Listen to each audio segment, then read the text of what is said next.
Myth of the legendary Odysseus. The word Odyssey has come to mean a journey of epic proportions. The word comes from Homer's epic poem The Odyssey, written in the 8th century BC, and it is a sequel to Homer's other epic poem, the Iliad, which describes the last days of the great Trojan War. The Odyssey speaks of Odysseus' adventures that delay by a decade the return to his beloved homeland, Ithaca. The Odyssey was probably a popular story transmitted down the generations orally, with Homer writing down the story in one narrative. The story is told by Homer in a flashback format and narrates the legendary journey of King Odysseus to return home, to his palace and family, after the Trojan War had ended. Discover the myth of Odysseus. Odysseus, a legendary man. According to Homer, Laertes and Anticlea were the parents of Odysseus. He was married to Penelope and they gave birth to a son, Telemachus. Odysseus was often called Odysseus the Cunning because of his clever and quick mind. Autolycus, his grandfather, was a famous hill thief in the Peloponnese. The Romans transformed the name Odysseus to Ulysses, and that is how he is mostly known today all over the world. Odysseus had a proud and arrogant character. He was the master of disguise in both appearance and voice. He also excelled as a military commander and ruler, as is evident from the role he played in ensuring to the Greeks the victory over Troy, giving thus an end to the long Trojan War. The fall of Troy. All began the day Paris of Troy abducted Helen, wife of Menelaus, king of Sparta. Enraged, Menelaus called upon all kings of Greece, including Odysseus, as all had once vowed to defend the honor of Helen, if someone ever tried to insult her.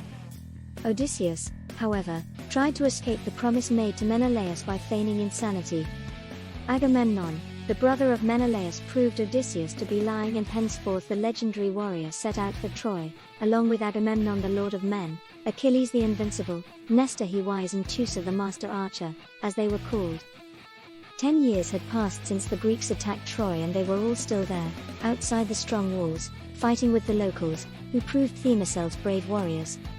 In the 10th year of the war, Odysseus the Cunning, the most trusted advisor and counselor of King Agamemnon, the leader of the Greeks, devised a plan to deceive the Trojans. He wanted to make them believe that the Greeks had lost their nerves and had returned back to Greece. In the middle of the night, the Greeks deserted Troy, leaving only a gigantic wooden horse on wheels outside the gates of the city. When dawn broke, the Trojans were surprised to see no Greek army surrounding them, only a wooden horse. They indeed believed that the Greeks had gone and had left this horse as a gift to the gods, to give them a good sea trip. Thus they wheeled the wooden horse into their city, and started revelry to celebrate the end of the war. However, unknown to the Trojans, Odysseus had built a hollow into the wooden horse to hide there a few Greek warriors. This plan was the only way to gain entry to the city that had held its defenses for so many years. Now that they were inside, Odysseus and his men went out the dummy horse and slaughtered the unsuspecting guards. Then they opened the city gates and allowed the entire Greek army, who were hiding some miles away, to enter the city. Thus, thanks to the plan of Odysseus, the Greeks won the Trojan War. With the war over, Odysseus and his men set sail for their homeland, Ithaca, but in the end only one of them would come back. The long journey home. The journey home for Odysseus and his fellows would be long and full of adventures. Their eyes would see all the strange of the world, and Odysseus would come home with more memories and experiences than any other person in the world. The Cyclones. Odysseus and his legions set sail from Troy aboard 12 ships. Tranquil waters facilitated the movement of the ships, and they were well out to sea. After a few days, they sighted land, and Eurylochus, second in command to Odysseus, convinced him to weigh anchor, go ashore and devastate the city with the assurance that they would not be harmed. Seeing the ships weigh anchor and thenceforth the warriors coming ashore, the Ciconians, the local residents, fled to the nearby mountains. Odysseus and his men plundered and looted the empty city. However, the men of Odysseus resisted his efforts to get them back aboard the ship immediately, and after a hearty meal accompanied by wine that flew like water, they fell asleep on the shore. Before the first light, the Ciconians returned with their fierce neighbors and set upon the warriors, killing as many as they could. Odysseus and his men beat a hasty retreat to their ships, but heavy damages had already been inflicted on their number. Berating himself for having listened to Eurylochus and thereafter losing so many valuable men, Odysseus and Eurylochus fought with each other, but they were separated by their fellow men, and peace was once again established amidst the warriors. The Lotus Eaters. Rounding to the south, Odysseus and his men were blown off course, towards the land of the Lotus Eaters. While Odysseus was scouting around the land, some of his men mingled with the natives and ate the local lotus grown on the land. Soon, everything went hazy and the men found themselves under the heavy influence of some intoxicant that caused them to fall asleep.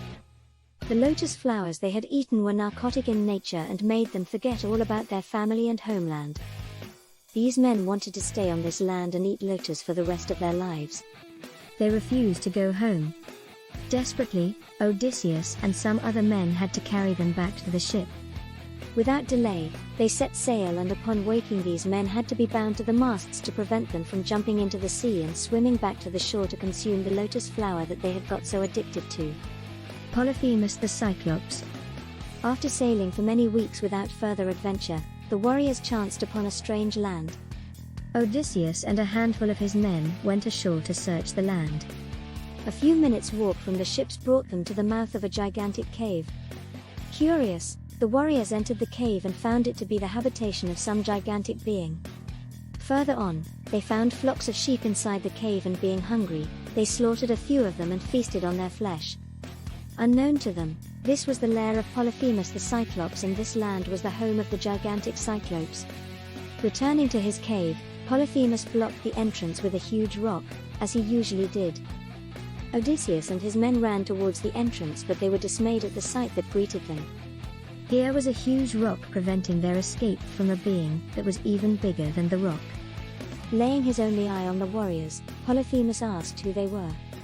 Without revealing their identity or mission, Odysseus told Polyphemus they were seafarers who had lost their way and had come ashore looking for food. Unhappy that his sheep had been killed and eaten by these men, Polyphemus refused them to exit his cave. Every day he made a meal of 2 brave warriors, dashing their brains out on the walls of the cave and chewing them raw. Unable to bear this act of cruelty, Odysseus devised a plan to get them out. He had with him a gourd of strong wine, and one day he offered it to Polyphemus, who grabbed it and poured it down his throat greedily. The wine made the Cyclops drowsy, and within minutes he fell asleep. Odysseus and his remaining men took a red-hot poker from the fireplace and thrust it into the Cyclops' only eye, blinding him. The sleeping giant awoke in shock, howling in pain and bellowing in rage, demanding to know who had done this. Yet again Odysseus' presence of mind proved of the very essence, and he shouted out that his name was Nobody. Polyphemus, now on his feet and stumbling around, created such a commotion that his fellow Cyclops came running to his lair to see what had happened. When they stood outside the cave and asked Polyphemus what had happened, the Cyclops said that Nobody had blinded him. The other Cyclops laughed out loud, called him an idiot, and told him there was nothing they could do, for Nobody had hurt him. The following morning, Odysseus and his men strapped themselves to the belly of the sheep, and in this manner, they escaped when Polyphemus let his flocks out of his lair to graze. Once outside, the warriors ran to the safety of their ships. Odysseus, however, priding his brilliance, could not resist taunting Polyphemus. The moment they set sail, he shouted out to the Cyclops that it was he, Odysseus, who had blinded him. Enraged and unable to see, Polyphemus threw a massive rock in the direction of the voice. Luckily for Odysseus, it fell short of its target, for else his ship would have been smashed. Polyphemus cried out to his father, the sea god Poseidon, to avenge this ignominy, and hereafter Odysseus became a sworn enemy of Poseidon. The bags of Aeolus. Fleeing the land of the Cyclopes, Odysseus found his ships nearing Aeolia, home of Aeolus, the god of the winds. Aeolus used to blow the wind over the sea and the land. After hearing of Odysseus' journey home, Aeolus gave him a bag full of winds that would guide him home safely. Odysseus set sail the seas once again and spent many sleepless nights guarding the bag, until one day, too tired and overcome with fatigue, he fell asleep. Curiosity overcame a couple of his men who had been awaiting the opportunity to grab the bag to see what their leader was guarding with his life. They got their chance the moment Odysseus fell asleep, as they were approaching the shore of Ithaca. Without a minute of hesitation, the 2 sailors opened the bag. The winds caught in the bag escaped and created a furious storm that drove the ships backwards. Sensing something wrong in the motion of the ship, Odysseus awoke with a start only to find himself back at Aeolia. This time, Aeolus declined to give again the gift of the winds, and a heartbroken Odysseus set out once again on the arduous journey back to Ithaca. The Laostrygonians. Out of the darkness of night, an island was rising in the distance. This was Telemachus, an island with natural defenses in the form of the cliffs and with only one narrow passage in. Each ship passed into the calm harbor surrounded by cliffs with the exception of Odysseus, who for some reason anchored it in the turbulent waters outside. Two warriors went ashore to explore the island, and they came across a girl who took them to her father. Nearing the castle, they saw a gigantic woman who called out to her husband. A giant man, her husband, came running out and snatching up one of the men devoured him alive. The other ran for his life, and the entire race of giants that inhabited the land gave chase to him. At the harbor, Odysseus' men ran for cover, but the giants smashed their ships with massive rocks and speared them alive. Only Odysseus managed to escape on his ship with some sailors on it, since he had anchored it outside the island. Circe the Enchantress. Having barely saved their lives, Odysseus and the men aboard the one surviving ship landed on the island, Iliad, home to the powerful Circe, Enchantress and powerful sorceress. With the help of strong magic and unknown to the warriors, Circe had already envisioned their arrival on her island. Some fellows of Odysseus who had been sent to explore the island, walked into the palace of Circe and saw her sitting on her magnificent throne, surrounded by wild animals who were once men. The beautiful enchantress, with one touch of her stick, turned the mighty warriors into pigs. With the help of god Hermes, Odysseus drank a certain herb that protected him from Circe's magic. When she saw him, the sorceress found her spells to be ineffective, and on his demand that his men be turned back into human form, the sorceress agreed, but only if Odysseus shared her bed chamber. Odysseus consented, and moreover, he and his men spent a whole year on this island. At the end of that year, Odysseus decided to depart from Iliad and continue his way home. Circe, having the ability to predict the future, gave him instructions on what to do afterwards. She advised him to go to the underworld and meet the blind prophet Tiresias to ask him for instructions. The journey to the underworld. No alive man had ever entered the underworld. But brave Odysseus decided to do so, in order to continue his journey and reach Ithaca at last. Odysseus and his men made sacrifices to god Hades by the shores of the river Achaean, and Odysseus alone took the path to the dark underworld.